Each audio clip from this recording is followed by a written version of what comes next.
আছিস কেন বাবা? এদিকে আয়। দিদির জন্য মন খারাপ হচ্ছিল, আর মনে হয় দিদির হাতে রাখি পরা হবে না। মন খারাপ করতে নেই বাবা, দিদি তো আর এই পৃথিবীতে বেঁচে নেই। একদম মন খারাপ করবি না। ভাগ্যের নির্মম পরিহাসে এই পৃথিবী ছেড়ে আমাকে চলে যেতে হয়েছে। আমি আর ভাইকে কখনোই রাখি পরাতে পারবো না। ভাইয়ের চোখে জল দেখে আমার মনে খুব খারাপ লাগছে। তুই চিন্তা করিস না ভাই, আমি এসে গেছি।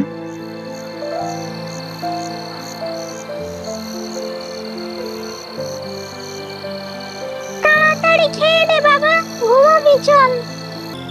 তোমাদের কথা অনেক মনে পড়ছে না। কি করবো বলো, তোমাদেরকে ছেড়ে অনেক তাড়াতাড়ি পৃথিবী ছেড়ে চলে যেতে হলো।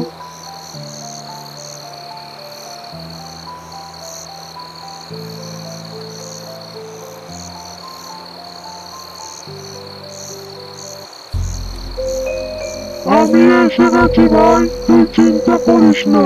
আজ তোর হাতে রাখি পরিয়েই তবে আমি যাব।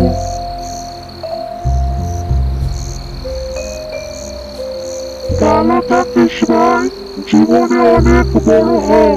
চির বিদায়।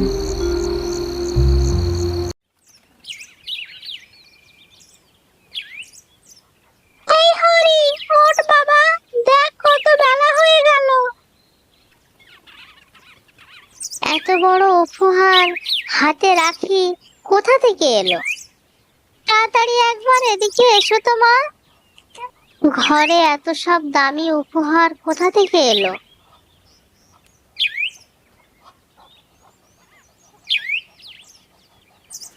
কি হলো হরি, এত চেঁচাচ্ছিস কেন?